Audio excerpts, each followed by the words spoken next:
Muchas gracias, licenciada. Saludos, colegas, a todos. El día de hoy vamos a hablar el tema de tomografía computarizada, haciendo un énfasis en la tomografía de cráneo, tórax, abdomen y pelvis. ¿Cuáles son los objetivos? Conocer los principios básicos de una tomografía axial computarizada, saber los tipos de tomógrafos que existen, la importancia de una tomografía, en qué caso está indicada una tomografía y un énfasis en la tomografía de cráneo, tórax, abdomen y pelvis, los principales hallazgos que se pueda encontrar.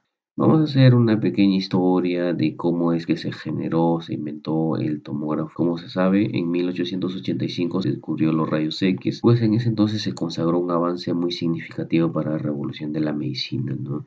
Ya que podían aportar una gran información sobre el cuerpo humano y que era muy utilizado para el diagnóstico de muchas patologías. Sin embargo, con el transcurrir de los años, no lo era todo, pues había otras necesidades, otras desventajas. Estas desventajas, dos de ellas era pues en que una estructura tridimensional de tres lados, al ser proyectada con los rayos X, se convertía tan solamente en una imagen bidimensional, no existiendo pues una sobreposición de estructuras. Lo otro era que la imposibilidad de diferenciar densidades pequeñas entre sí, los rayos X no los proporcionaba, por lo tanto pues generaba una desventaja para ser más precisos en el diagnóstico. Es así que Alan McClelland-Cormack, un físico norteamericano, y Godfrey Newell Hosian, en su investigación demuestran que podía determinarse los coeficientes de absorción de una estructura plana y medir desde un determinado número de direcciones las variaciones de intensidad de los haces transmitidos. Así, en su hipótesis, planteaba que las medidas de transmisión de rayos X a través de un cuerpo, a partir en todas las direcciones posibles, contiene una totalidad de información sobre las constituyentes de ese cuerpo. Entonces, en 1967, propuso la construcción del primer escáner llamado EMI,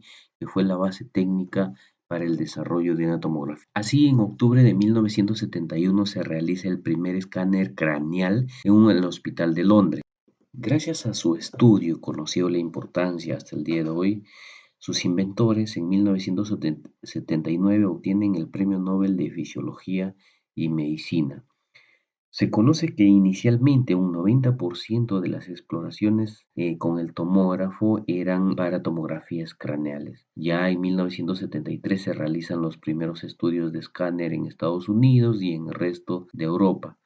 Actualmente, pues ya sabemos que es una actividad de rutina como ayuda diagnóstica al área de medicina en cualquier hospital o centro médico. ¿Qué es un tomógrafo?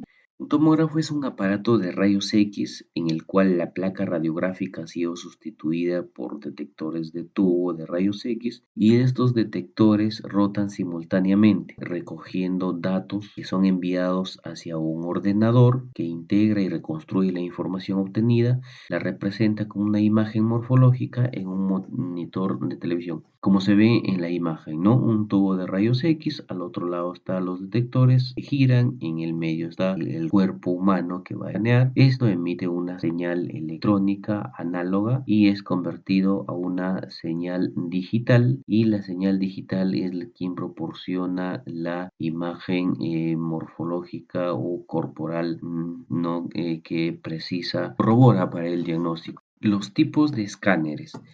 Según el tipo de rotaciones del tubo alrededor del paciente, se clasifican diferentes generaciones de escáneres. Desde la invención del tomógrafo entonces ha ido evolucionando. Los tomógrafos convencionales de primera generación, como se ve acá en la imagen, existía pues un disparador de rayos y al otro extremo los detectores encargados de recepcionar la señal análoga, llevarlo hacia un ordenador y convertirlo a señal digital, ¿no? Este disparador disparaba, digamos, en tres oportunidades, ¿no? Hasta en tres ángulos. Ya para los de segunda generación se aumenta el número de receptores y aumenta también el número de tubos de rayos X. Para la tercera generación hacen más giratorio el tubo emisor de rayos X. También aumentan, ¿no? Como una sola placa giratoria los detectores, como se ve en la imagen. En los de cuarta generación ¿no? Como vemos, va evolucionando, ¿no? Gira en 360 grados tanto el tubo de rayos X y en los 360 grados existen detectores, no de rayos X. Recordemos que los detectores son los encargados de llevar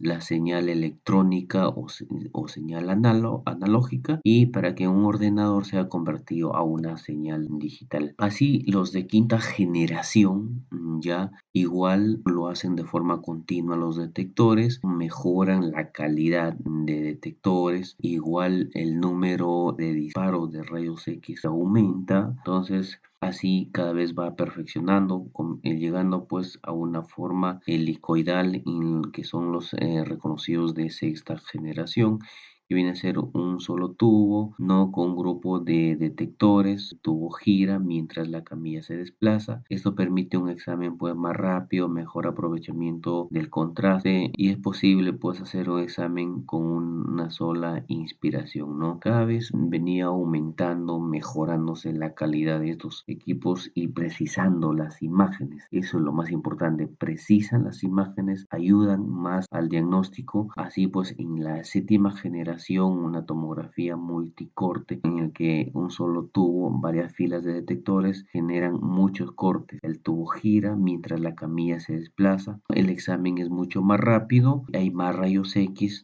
concentrados en los detectores, hay un mejor aprovechamiento de los disparos del tubo de rayos X, la resolución mejora, llegándose a producir unas reconstrucciones en 3D. Es así entonces que ha ido evolucionando los tomógrafos. Entonces los tomógrafos helicoidales, tomógrafos multicorte y los últimos la tomografía computarizada con rayo de electrón, que también conocidos como los tomógrafos ultra rápidos. Estos tomógrafos pues utilizan ya una tecnología completamente distinta, ¿no? Donde hay un disparo de rayo de electrones que se crean mediante un generador y pues esto elimina la necesidad de una parte mecánica, móviles y proporcionan un tiempo de escaneo más rápidos hasta la fecha, ¿no? Estos tomógrafos con rayo electrón se utilizan por primera vez para analizar órganos móviles como el corazón, los pulmones. La capacidad rápida del escáner de este tomógrafo pues permite capturar imágenes fijas, aunque el órgano del paciente esté en movimiento, ¿no? Entonces, cada vez, así como vemos, ¿no? En esta línea de tiempo, ha ido evolucionando el tomógrafo para ir mejorando y contribuyendo a ser preciso en los diagnósticos médicos y dar un tratamiento y un cuidado especial a la persona que lo necesita.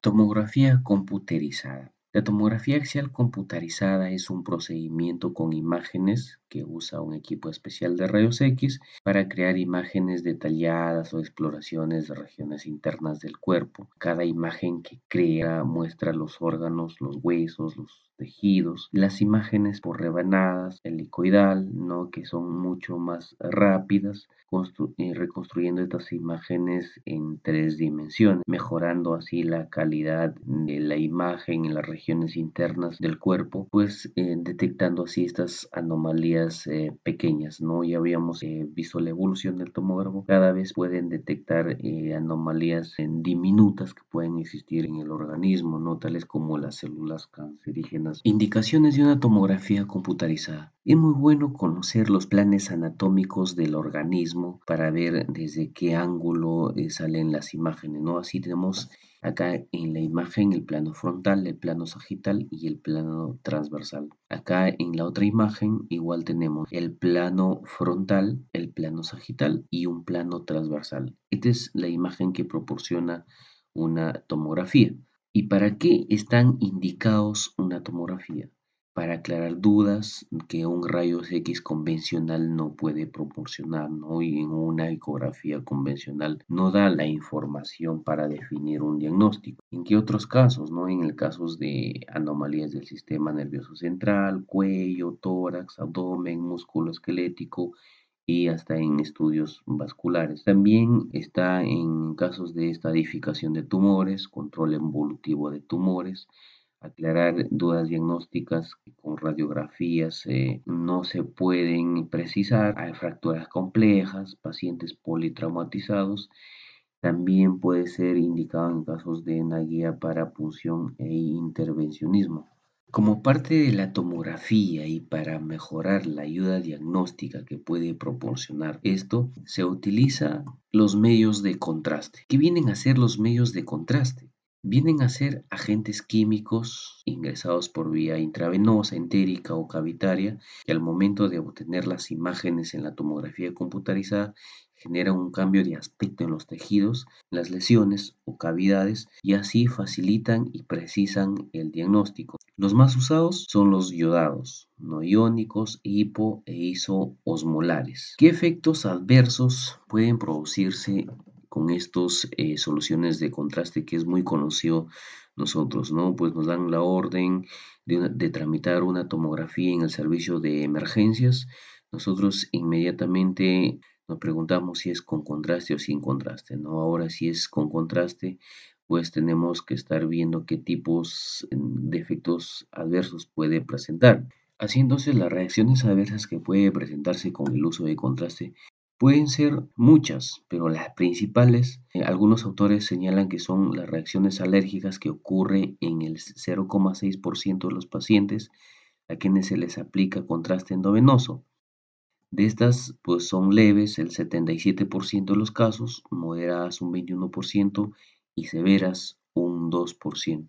¿No? Las reacciones adversas de estos medios de contraste de yodo se pueden clasificar, ¿no? Según los mecanismos de acción. Entonces puede ser alérgica, tóxica y extravasación. Y según la temporalidad puede ser inmediata en el momento de realizar el procedimiento, o puede ser después, tardía. Y la magnitud puede ser pues leve, moderada. La tomografía de cráneo. ¿Para qué se ha indicado una tomografía de cráneo? Principalmente pues para detectar, ¿no?, patologías cráneoencefálicas, especialmente en situaciones de urgencia e emergencia. Estas pueden ser neurológicas, como una cefalea, un vértigo, síncope, coma, crisis epilépticas, pues ayudar a confirmar presencia de una patología específica y definir localización y tamaño de lesión, o esclarecer un diagnóstico inicial incierto. Otros autores señalan que dentro del cuadro de urgencias y emergencias neurológicas, de acuerdo a la patología cerebral, le corresponde a dos clasificaciones: el traumatismo craneoencefálico y las enfermedades cerebrovasculares. Es así que en estas dos clasificaciones vamos a tener hallazgos. Los principales hallazgos de una tomografía computarizada de cráneo: signos de masa extraaxial biconvexa en la imagen, los signos radiográficos de solución de continuidad ósea. En la imagen A es un rayos X convencional, una placa de rayos X convencional de cráneo, y la otra es una tomografía. En una se evidencia una fractura de cráneo. La lectura de los rayos X significaría unos signos radiográficos de solución de continuidad ósea. Y en la imagen B ya se observa la fractura ósea del hueso del cráneo. En una tomografía computarizada permite ya ver trazos de la fractura, como se ve en la imagen B, pero con la ventaja de definir las que presentan tanto en nivel en la bóveda y en la base del cráneo. No se puede ver la fractura, y en cambio en la placa de rayos X no es a simple vista. Otro de los hallazgos principales en la tomografía de cráneo, también el signo de masa extraaxial biconvexa. En la imagen A, esto es lo que se evidencia. Es un principal hallazgo clásica de un hematoma epidural, el cual se ubica en la relación de la zona craneal donde se haya presentado un trauma. Otro hallazgo en una tomografía de cráneo es el signo de masa extraaxial biconvexa, como se ve acá en la imagen A, y que es clásica de un hematoma epidural producido por un trauma. El 85 al 90% de los traumas pueden presentar estos hallazgos. Otro signo también que se puede encontrar es el signo de colección extraaxial semilunar, como se ve en la imagen B, que es una representación clásica de un hematoma ya subdural. Este es clásico de una tomografía de contraste, es clásico de un hallazgo de tomografía de contraste después de una semana de haberse presentado el trauma. No, en un 60% es hiperdenso y un 40% es mixto. Otro hallazgo importante es el signo de la hemorragia cerebral parchada. En la imagen C, como se evidencia, ¿no? Es muy característico en las contusiones cerebrales producidas a partir de un traumatismo cráneoencefálico que haya ocurrido anteriormente. Las circunvalaciones, como se ve en la imagen, han impactado con el grueso del cráneo, produciendo una lesión a nivel anterior, como se nota acá en las imágenes, en los lóbulos. Pues este tipo de hallazgo va a estar asociado a un 35% de casos en las fracturas craneales y un 70% de los casos en los hematomas subgaliales. Otro signo también es el signo de hematoma subgalial, y como se ve en la imagen D. Acá en esta parte, la derecha, es un hematoma del tejido blando que se haya producido por un simple golpe de cabeza, pues no ha producido lesión en el hueso ni en la parte interna del cerebro, sino un hematoma en la zona galeal. También otro hallazgo que se puede encontrar en la tomografía de cráneo es el signo de hemorragia intraparenquimal. ¿No? Como se ve en la imagen, hay un contenido hemático a nivel del parénquima cerebral que en general pueden ser laborales o profundos, ¿no? Y que podrían ser a nivel de los ganglios basales, o también que puede ser o puede estar asociado a una crisis hipertensiva, donde hay afectación del tálamo, troncocefálico y cerebelo. También podemos encontrar el signo de hemorragia subaracnoidea, como se ve en la imagen B, ¿no? Donde hay una representación del contenido hemático a nivel de los espacios de los subaracnoideos y sus expansiones, dadas alrededor del tronco encefálico, incisura tentorial y agujero magno, denominadas las cisternas cerebrales.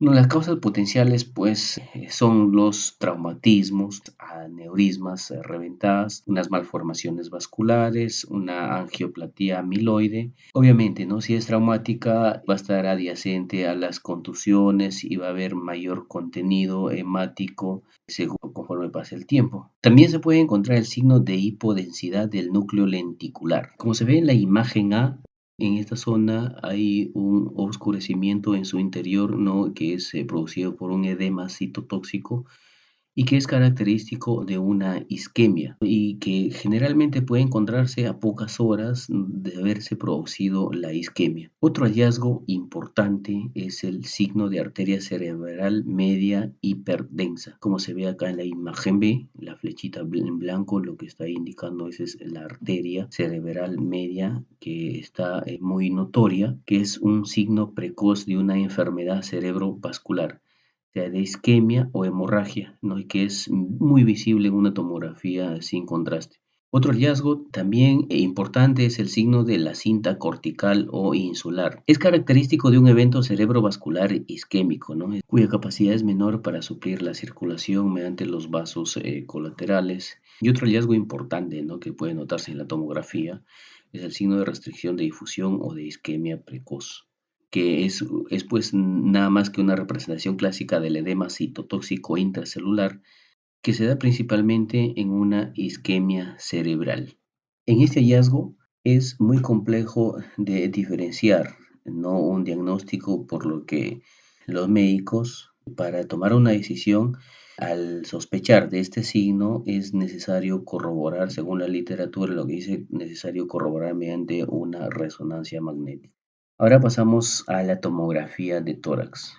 Constituye la prueba de imagen diagnóstica más sensible, que ayuda a la detección de patologías torácicas, ¿no? Que permite obtener imágenes en los diferentes planos del espacio, sea axial, coronal o sagital. Las imágenes de la tomografía computarizada permiten observar pues, la anatomía torácica de cualquier plano y reconocer fácilmente su estructura. ¿En qué casos está indicado la tomografía computarizada de tórax? Al igual que la tomografía de cráneo, esta está indicada para encontrar una anormalidad que no se ha podido aclarar en los estudios convencionales, una evaluación ante sospecha clínica de anormalidad cardiotorácica, estatificación y seguimiento de un carcinoma de pulmón, otros tumores pulmonares y detección y evaluación de enfermedad metastásica, una evaluación de hallazgos cardiotorácicos, de enfermedad extratorácica conocida, evaluación de alteraciones cardiovasculares conocidas o sospechadas, congénitas o adquiridas, incluyendo estenosis aórtica, aneurisma y disección, evaluación de la sospecha de embolismo pulmonar agudo y evaluación de la sospecha de hipertensión arterial pulmonar, así como la evaluación de alteraciones congénitas cardiotorácicas conocidas o sospechadas. Cualquier duda para confirmar un diagnóstico en los órganos que abarcan la cavidad torácica va a estar indicada esta tomografía, ¿no? Así como una evaluación y seguimiento de enfermedades, el parénquima pulmonar en los pacientes con trauma, obviamente, ¿no? Para ver qué lesiones internas se van a producir, qué órganos va a haber afectado. Y por múltiples usos que abarcan dentro de la cavidad torácica. ¿Cuáles son los hallazgos en la tomografía computarizada en el tórax? En una tomografía computarizada de tórax van a encontrarse hallazgos que pueden clasificarse en cuatro categorías. ¿Cuáles son estas cuatro categorías? Genéricamente denominadas opacificación parenquimatosa, descenso de la densidad pulmonar, nódulos, opacidades lineales y reticulares. Vamos a hablar brevemente cada una de ellas. En la opacificación parenquimatosa, que podemos encontrar una consolidación. ¿Qué consiste la consolidación? Que es un aumento de la densidad que impide la vascularización normal del pulmón. Se produce por la sustitución del aire por fluido en el caso de un edema, por pus en el caso de una neumonía infecciosa o por sangre en el caso de una hemorragia por una contusión o un trauma torácico. Y también que puede ser por una presencia de células como en el adenocarcinoma. En la imagen se evidencia un adenocarcinoma bilateral con una consolidación parenquimatosa. En la segunda imagen no es una neumonía, no, entonces este es un tipo de consolidación. Otro, el vidrio deslustrado. El vidrio deslustrado es un patrón también de opacificación parenquimatosa que consiste en el aumento de la densidad que permite ver los vasos pulmonares, y esto es mucho más fuerte que la consolidación. El aumento de la densidad del vidrio deslustrado puede ser un signo de patología alveolar como intersticial y como podemos encontrar en multitud de enfermedades. Ustedes recuerdan que en la pandemia este patrón estaba muy pronunciado. Este hallazgos en la tomografía, era encontrar a los pulmones característicos con vidrio deslustrado, así como se ve en las imágenes. Entonces es un hallazgo dentro de la clasificación de una posificación parenquimatosa, el vidrio deslustrado. Dentro de los otros hallazgos generales en la tomografía computarizada del tórax es la disminución de la densidad pulmonar. Dentro de la disminución de la densidad pulmonar podemos encontrar el enfisema. ¿Qué es el enfisema? Es el aumento permanente y patológico del espacio aéreo distal al bronquiolo terminal con destrucción de las paredes alveolares. Como ustedes ven en la imagen, hay una destrucción de las paredes alveolares y no se puede notar. Otro hallazgo dentro de la disminución de la densidad pulmonar es el atrapamiento aéreo. Como se ve en la imagen, el atrapamiento aéreo generalmente se produce por la retención de aire secundaria a una obstrucción parcial de la vía aérea, ¿no? Ya sea por un atragantamiento o puede ser por un trauma, ¿no? Entonces, este es otro hallazgo que se puede encontrar. Como se ve en la imagen. En esta imagen se ve las zonas de mayor densidad corresponden al pulmón normal en la inspiración cuando se colapsa. Las zonas de hiperclaridad, como se ve acá, son las zonas patológicas con un atrapamiento aéreo evidente. ¿Qué otros hallazgos se puede encontrar dentro de la disminución de la densidad pulmonar? Podemos encontrar el patrón mosaico, lesiones cavitadas y quistes. En el patrón mosaico, como se ve en la imagen A, puede ser muy característico en las alteraciones de la vía aérea. Puede ser una bronquiolitis constrictiva, una bronquiectasias, un asma. También unas alteraciones en la vascularización pulmonar, un tromboembolismo crónico, alteraciones alveolares o otras enfermedades o infecciones como la neumonitis por hipersensibilidad, edema o infección. En las lesiones cavitadas, aquí hay una presencia de un espacio de gas en el interior de una consolidación, nódulo o masa, como se observa en las partes blancas en la imagen B. ¿Cuáles son las causas más frecuentes? Son las infecciones, ¿no? Una TBC, una tuberculosis, unos abscesos o émbolos sépticos. Puede ser también neoplasias, ya sea primarias, ¿no? Un linfoma, metástasis o también una artritis reumatoidea o raramente una sarcoidosis. Los quistes. En la tercera imagen, como se pueden observar acá unos puntos negros hiperdensos, unos muy notorios más que otros, que son lesiones con contenido aéreo de pared bien definida. ¿En qué caso se ve? En la histiocytosis, en una neumonía intersticial linfocítica, en una neumonía por sensibilidad, entre otros. También podemos encontrar acá la panalización, que es la panalización y la presencia de quistes aéreos menores a 1 centímetro en el territorio subpleural. Como se ve acá, muy evidente, ¿no? Todos son unos quistes aéreos, pequeños. ¿Qué otro podemos encontrar? Las bronquiectasias. ¿Qué son las bronquiectasias? ¿Cómo se ve en una tomografía? Las bronquiectasias van a ser dilataciones irreversibles del árbol bronquial. Estas pueden ser cilíndricas, quísticas o varicosas. Se pueden confundir mucho con una fibrosis pulmonar, como se ve en las imágenes.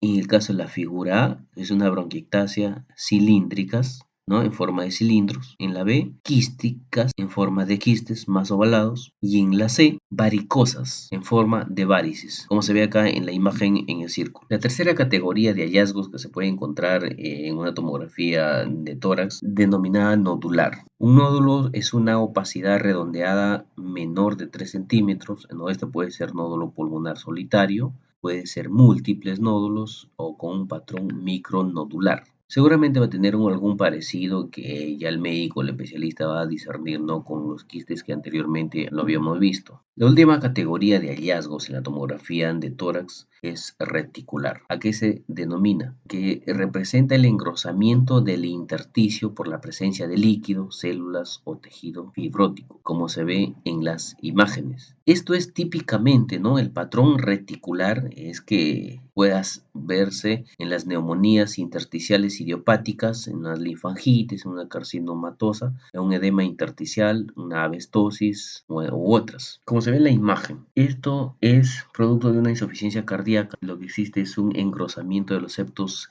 interlobulares, donde existe un derrame pleural derecho bilateral a ambos lados, habiendo un crecimiento ventricular izquierdo. Otros autores consideran hallazgos generales, 7 hallazgos generales denominadas consolidación, vidrio deslustrado, atelectasias, nódulo y masa pulmonar, quiste o cavitación, falsificación pulmonar y masa iliar. Tomografía de abdomen y pelvis. La tomografía para abdomen y pelvis pues está básicamente indicada para detectar enfermedades del intestino delgado, del colon y de otros órganos internos de la cavidad abdominal. Generalmente se utiliza para determinar, ¿no? La causa del dolor que no se encuentra una explicación. Es muy común en un servicio de emergencias. Esto puede identificar lesiones, hemorragias internas y esta tomografía puede brindar detalles que otros exámenes convencionales como los rayos X o una ultrasonografía o ecografía no lo pueden aportar. Las principales indicaciones de una tomografía de abdomen es diagnosticar la causa de un dolor abdominal y pélvico. Es muy común en el servicio de emergencias y de urgencias encontrar a paciente con dolor abdominal, inmediatamente lo indican su tomografía. También se puede utilizar para guiar las biopsias y otros procedimientos, tales como drenajes de abscesos, tratamiento de tumores u otros procedimientos invasivos. También puede estar indicado para planear y evaluar los resultados de la cirugía, tales como los trasplantes de órganos, estadificar, planear y administrar correctamente tratamientos de radiación para tumores, así como vigilar la respuesta de la quimioterapia. Es muy común los procesos inflamatorios e infecciosos en los órganos internos del abdomen y la pelvis, ¿no? Así, el más común y por el cual mucho está indicado una tomografía abdominal es la patología de la vía biliar, que generalmente se produce por una obstrucción que puede haberse producido por una litiasis vesicular, puede ser por una patología tumoral en la estenosis biliar y otros procesos inflamatorios pancreáticos como una colelitiasis, una colecistitis. Y obviamente, pues no, para corroborar los diagnósticos por traumatismos abdominopélvicos graves o también unas complicaciones por quirúrgicas como ya mencionábamos También puede ser para ver algunas patologías vasculares, aneurismas, úlceras, estenosis de las arterias renales y otros vasos abdominales, hematomas o hemorragias retroperitoneales, hernias y, como decíamos, también una guía para procedimientos diagnósticos terapéuticos, punciones, biopsias, drenajes, obstrucción, isquemia, sangrado en los órganos internos de la pared abdominal y la pelvis. ¿Qué hallazgos se puede encontrar en una tomografía abdominal? Ya los comúnmente mencionados, ¿no? Que muchos autores lo clasifican, bueno, según su criterio, ¿no? Obviamente cada médico también tiene su criterio, ¿no? Pero hay patrones generales en los que ayudan a determinar los hallazgos en una tomografía de abdomen y pelvis. Esto puede ser, bueno, un diagnóstico, estadiaje y seguimiento de neoplasias abdominales de origen extraabdominal, como se ve en la imagen, procesos inflamatorios, traumatismos abdominopélvicos graves, como se ve en la imagen, ¿no? Acá, donde están las flechitas, hay una clara lesión renal. Por consiguiente, un hematoma perirrenal, ¿no? La flecha roja evidencia un hematoma perirrenal muy evidente comparado con el otro riñón, ¿no? Complicaciones posquirúrgicas, como se ve un corte axial, ¿no? Y reconstrucción coronal el B, la tomografía abdominal con contraste introducido por el catéter biliar, lo que indica las flechas amarillas, ¿no? Hay una represión del árbol biliar, las flechas verdes en ambas imágenes, y hay una extravasación de contraste a la cavidad peritoneal, las flechas azules. Que eso es incompatible con fuga biliar, sería una complicación postquirúrgica, ¿no? Muy evidente en una tomografía. Otros hallazgos, pues, una patología vascular, hematomas o hemorragias retroperitoneales, litiasis urinaria, hernias de la pared abdominal, entre otras. La atención de enfermería. La atención de enfermería se va a centrar de manera holística en el usuario y centrándose en sus problemas clínicos, ¿no? Y disponibilidad de la tomografía computarizada. ¿Qué es lo que primero se debe hacer antes de realizar una tomografía? Es recomendable que el paciente debe tener una dieta líquida sin residuo 24 horas al día de que se realice el examen. Ahora, previo al examen, el paciente debe estar con un ayuno entre 4 a 6 horas, principalmente si se va a administrar una solución de contraste, ¿no? Ya sea vía endovenosa o enteral, como habíamos visto. Es recomendable ingerir entre medio a un litro de agua 2 horas previas al examen. Debe realizarse el paciente su higiene completa, no retirar los metales, los anillos, los que pueda contener, la dentadura postiza, otros. No es recomendable suspender ninguna medicación, salvo de prescripción no médica. El paciente debe contar con un consentimiento informado para la realización del procedimiento. Como enfermeros debemos comprobar el historial de alergias medicamentosas. Es muy importante nosotros ver la historia y en todo caso preguntarle al paciente. Hay que confirmar el tipo de tomografía computarizada, ¿no? Si es o no con contraste, comprobar una analítica de urea y creatinina en sangre, debe tener estos resultados, es un requisito indispensable para que se pueda realizar una tomografía en caso sea con contraste. En pacientes con alto riesgo de presentar nefropatía, se debe seguir el protocolo. Pues si hay una necesidad de que se realice sí o sí una tomografía, quizás para descartar una complicación postquirúrgica y el paciente sufra de alguna nefropatía, también hay protocolo que nosotros debemos guiarnos para manejar el caso.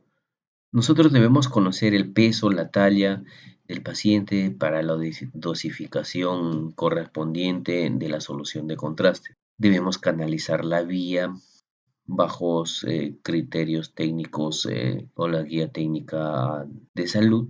Hay que recomendar al paciente que no debe hablar para no activar los músculos que actúan en el proceso de fonación para entender un bajo consumo de glucosa. Para mantener un bajo consumo de glucosa, el paciente debe vaciar la vejiga antes de la adquisición de las imágenes para una mejor visualización. Darle comodidad al paciente y hacer de conocimiento que el estudio puede durar entre 20 y 45 minutos si es con contraste, ¿no? Hoy, si es sin contraste, es mucho más rápido, obviamente. durante el procedimiento de una tomografía computarizada. Hay que recepcionarlo al paciente y comprobación de su correcta identificación, ¿no? Nosotros inmediatamente podemos preguntarle al paciente o en todo caso identificar mediante el brazalete. Hay que valorar el estado general del paciente, informarle sobre el procedimiento, sobre la prueba diagnóstica que se va a realizar, así como los cuidados y los procedimientos a seguir a fin de darle tranquilidad y su máxima colaboración. Hay que canalizar o darle un mantenimiento a ver si está permeable o el uso de la vía periférica venosa con la que viene. Administrar la medicación antiperistáltica en bolo diluido y muy lento. Esto es en caso sea una tomografía con contraste, ¿no? Hay que administrar la solución de contraste en constante observación para determinar reacciones inmediatas que puedan presentarse. Hay que vestir al paciente de forma adecuada para la correcta realización de su procedimiento, preservando su intimidad. Facilitar movimientos físicos con extrema seguridad del paciente para evitar caídas o malas posturas cuando tengan que subir al tomógrafo. Colocar al paciente en la mesa de exploración de cúbito supino con los pies orientados hacia el gantry. Registrar incidencias y reportar al área médica. Es muy importante ser observadores de lo que ocurre con el paciente durante el procedimiento. Aporte científico. En un estudio denominado Hallazgos en la tomografía computarizada de tórax en las fases evolutivas en la infección por SARS-CoV-2. Este estudio fue realizado en España. El objetivo era comparar los hallazgos radiológicos mediante tomografía computarizada torácica a pacientes con COVID en diferentes fases de la enfermedad y evaluar la reproducibilidad de un score radiológico visual para estimar la extensión de la afectación pulmonar. Se evaluaron retrospectivamente las tomografías computarizadas de tórax de 182 pacientes con rayos X de tórax y PCR positiva para SARS-CoV-2 en función del tiempo y evolución de la infección. Los pacientes fueron clasificados en tres grupos: una fase precoz, que estaba entre 0 y 4 días, una fase intermedia progresiva entre 5 a 9 días y avanzada mayor e igual a 10 días. Ustedes saben que en el tiempo de la pandemia era muy determinante que el paciente tenga su tomografía y en base a qué se realizó, en base a estos estudios se podía clasificar, ¿no? Una fase precoz, una fase intermedio progresiva y una fase avanzada.